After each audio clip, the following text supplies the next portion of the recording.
बिस्मिल्लाहिर्रहमानिर्रहीम। अस्सलाम वालेकुम डियर स्टूडेंट्स। आज का हमारा उन्वान है दरख्वास्त नवीसी। सबसे पहले तो हम देखेंगे कि दरख्वास्त के क्या मीनिंग है। दरख्वास्त का मानी है अर्ज, ख्वाहिश, आरजू, तमन्ना या मदद मांगना, जिसको हम इंग्लिश में रिक्वेस्ट कहते हैं। लेकिन जब इसी ख्वाहिश का इजहार या गुजारिश को हम लिखते हैं तो लिखी हुई दरख्वास्त को हम उर्दू में कहते हैं अर्जी या दरख्वास्त और इंग्लिश में एप्लीकेशन। दरख्वास्त किसी ज़रूरत के लिए, किसी मदद के लिए, किसी ख्वाहिश की तकमील के लिए किसी बड़े अदब के साथ लिखी हुई तहरीर को कहते हैं। दूसरे अल्फाज में किसी ज़रूरत के लिए या मदद के लिए किसी बड़े को अदब के साथ लिखी हुई तहरीर को दरख्वास्त कहते हैं। और नफीसी लिखना या लिखने का काम। लिहाजा इस तरह से दरख्वास्त नवीसी का मतलब हुआ दरख्वास्त लिखना। दरख्वास्त बेटा एक ऐसा यानी सवाल है जो आपने ग्रेड 1-2 से ऑनवर्ड सारी क्लासेस में आप ग्रेजुअली स्टेप बाय स्टेप आपको हर क्लास में दरख्वास्त लिखनी होती है। दरख्वास्त की ज़रूरत और अहमियत के हवाले से अगर हम बात करें तो किसी सरकारी इदारे में काम के लिए और या किसी इदारे में किसी तकलीफ़ की वजह से दरख्वास्त लिखने की ज़रूरत पड़ती है। छुट्टी या रुखसत आपने लेनी हो तो उसके लिए आपको दरख्वास्त लिखनी पड़ती है। इसके अलावा किसी किस्म का सर्टिफिकेट हासिल करने के लिए या कोई अच्छी सहूलत या फ़ायदा हासिल करने के लिए भी दरख्वास्त लिखने की ज़रूरत पड़ती है। जहाँ तक स्टूडेंट्स या तलबा का ताल्लुक़ है तो स्कूल में आपको 10 झैल दरख्वास्तें लिखने की ज़्यादातर ज़रूरत पेश आती है।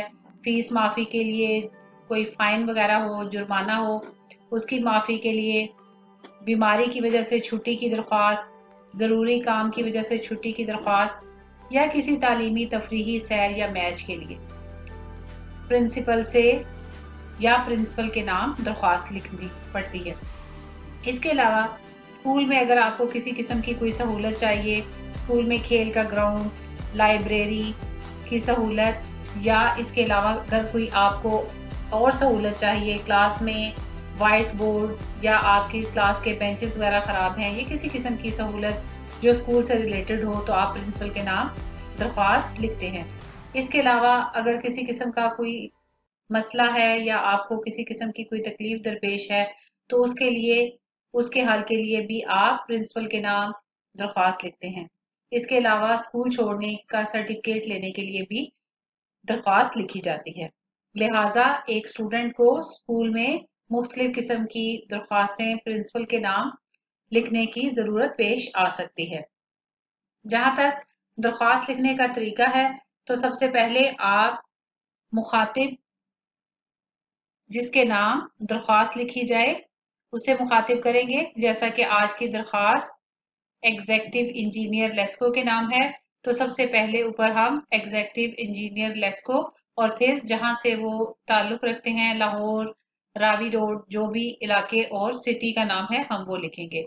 इसके अलावा अगर आप प्रिंसिपल के नाम दरख्वास्त लिखेंगे तो सबसे पहले फिर मुखातिब प्रिंसिपल होंगे बखिदमत जनाब प्रिंसिपल साहिब और फिर जिस इदारे से वो ताल्लुक रखते हैं आगे उस इदारे का नाम लिखा जाएगा। उसके बाद जनाब आली यानी अदब व आदाब के अल्फाज लिखकर आप अपनी दरख्वास्त का आगाज करेंगे।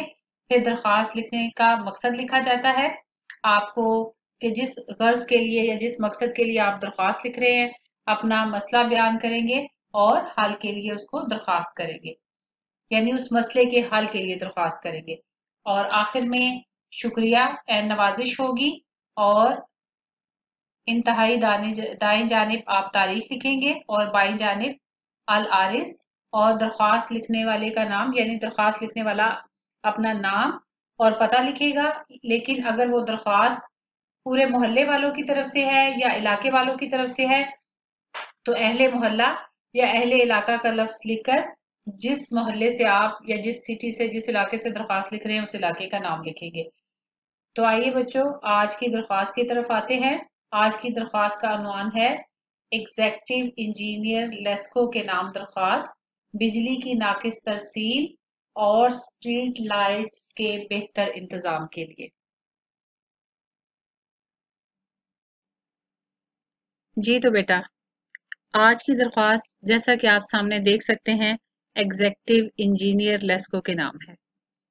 सबसे पहले हम जिसको मुखातिब करके दरख्वास्त लिख रहे हैं, बखिदमत जनाब एग्जेक्टिव इंजीनियर लेस्को, ये आप दरख्वास्त के उन्वान में से ही लेंगे, बखिदमत जनाब एग्जेक्टिव इंजीनियर लेस्को लाहौर, और इंतहाई दाएं जानिब लिखेंगे। पेज के दाएं जानिब से आप आगाज करेंगे, फिर उसके बाद आप उन्वान लिखेंगे, बिजली की नाकिस तरसील और स्ट्रीट लाइट के बेहतर इंतजाम के लिए। इसमें आपने गौर करना है बेटा कि दो चीजें आपसे कही गई हैं कि आपने एक तो बिजली की नाकिस तरसील के बार बार बिजली जो है वो ट्रिप करती है, आती जाती रहती है, और स्ट्रीट लाइट्स के बेहतर इंतजाम के लिए जो गलियों में लाइट्स लगी होती हैं, या ये देखें ये रोड्स के साइड्स पे मुख्तलिफ खंभों पे या दरख्तों पे लाइट्स होती हैं, जिसकी वजह से कि गलियों में या सड़कों पे रोशनी रहती है, जिसकी वजह से पैदल आने जाने वालों को या गाड़ी चलाने वालों को बहुत ज़्यादा सहूलत होती है। तो उसके बेहतर इंतजाम के लिए दरख्वास्त लिखनी, लिहाजा आपने दो चीज़ों को जहन में रखना है, बिजली की नाकिस तरसील और स्ट्रीट के बेहतर इंतजाम के लिए। सबसे पहले आप अपनी शिकायत जो है वो बताएंगे कि आपको क्या मसला है, लिहाजा जनाब आली लिखकर आप उनको मुखातिब करेंगे। मौदबाना गुजारिश है, यहाँ पे आप टू फिंगर का स्पेस छोड़ेंगे और पैराग्राफ का आगाज बाकायदा करेंगे। मौदबाना गुजारिश है कि हमारे मोहल्ले में बिजली की तरसील, बिजली की सप्लाई का इंतज़ाम इंतहाई नाकिस है, घटिया है, ख़राब है। बरकी रो में बिजली की तार, बरकी रो कहते हैं बिजली का जो आना जाना है में इतने उतार चढ़ाव आते हैं कि इसके बायस कई घरों के रेफ्रिजरेटर, टीवी और दीगर आलात नाकारा हो चुके हैं। एक दफा बिजली गायब हो जाती है तो फिर पूरा शहर तारीकी में डूब जाता है। मार्केटें सुनसान हो जाती हैं। जाहिर है बेटा, अगर बिजली नहीं होगी तो शॉप्स, मार्केट्स बंद हो जाएंगी और हर तरफ वीरानी हो जाएगी। इम्तहान की तैयारी में मसरूफ तलबा परेशान हो जाते हैं। जाहिर है लाइट नहीं होगी तो स्टूडेंट जाहिर है रात को पूरा रात जाग के पढ़ते हैं।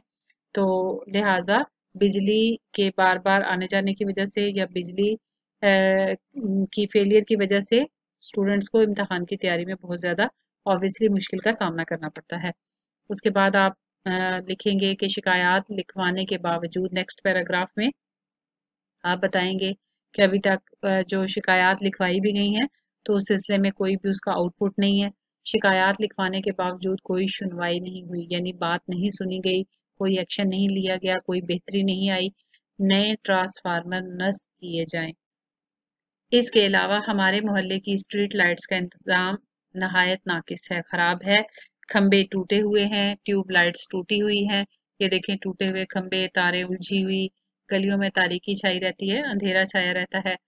नेक्स्ट पैराग्राफ, अंधेरे की वजह से चोरी की कई वारदातें हो चुकी हैं।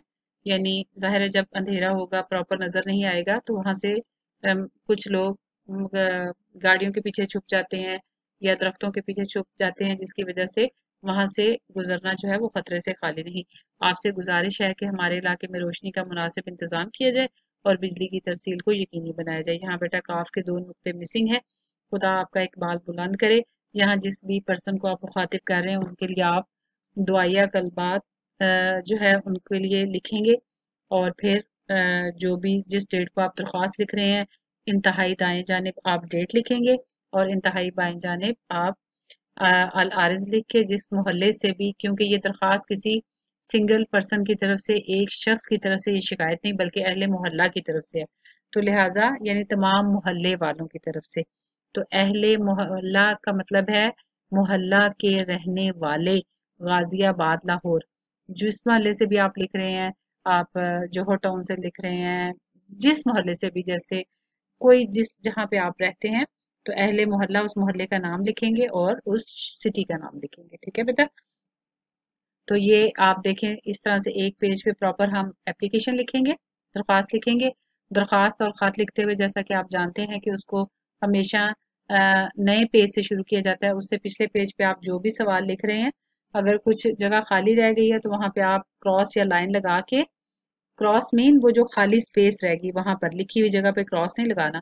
तो आप नेक्स्ट न्यू पेज से दरख्वास्त या खत शुरू करेंगे, क्योंकि अगर आप उसका जो प्रॉपर फॉर्मेट है दरख्वास्त का या खत का, वो एक पेज पे इस तरह से जो है वो नजर आना चाहिए। इस तरह से अच्छी प्रेजेंटेशन होती है।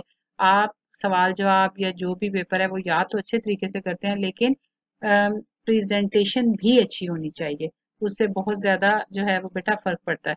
तो इस तरह से आप सबसे पहले ऊपर दरख्वास्त की हेडिंग देंगे, फिर जिसके नाम आपने दरख्वास्त लिखनी है उसका उन्वान लिखेंगे, और इस तरह से जनाब यारी लिख के टू फिंगर का स्पेस छोड़ के 2-3 पैराग्राफ्स में आप अपनी दरख्वास्त को मुकम्मल करेंगे। इंतहाई आखिर में आप दुआया कलमात लिखेंगे, इंतहाई दाएं जानिब तारीख लिखेंगे, और बाएं जानिब जो है वो आप अल आरिज और जिस मोहल्ले से आप दरख्वास्त लिख रहे हैं उसका नाम लिखेंगे। इस दरख्वास्त में आपने टूटी हुई तारों के बारे में पढ़ा, खंभों के बारे में पढ़ा, ट्रांसफार्मर यहाँ मैं आपको नहीं दिखा सकी, और उसके बाद ये स्ट्रीट लाइट्स के बारे में पढ़ा। अब ये देखें कि आपको इससे अंदाज़ा होता होगा, बल्कि सब बच्चे जानते हैं कि स्ट्रीट लाइट से आप फेमिलियर हैं कि इससे आपको कितनी सहूलत रहती है। और अगर स्ट्रीट लाइट्स प्रॉपर ना हो तो उनकी वजह से अंधेरा हो जाता है, जिससे न सिर्फ पैदल चलने वालों को बल्कि गाड़ी चलाने वाले को भी बहुत सी मुश्किलात का सामना करना पड़ता है। उम्मीद है आप बच्चों को अच्छे से दरख्वास्त की समझ आ गई होगी। अपना बहुत सा ख्याल रखिएगा। अल्लाह हाफिज।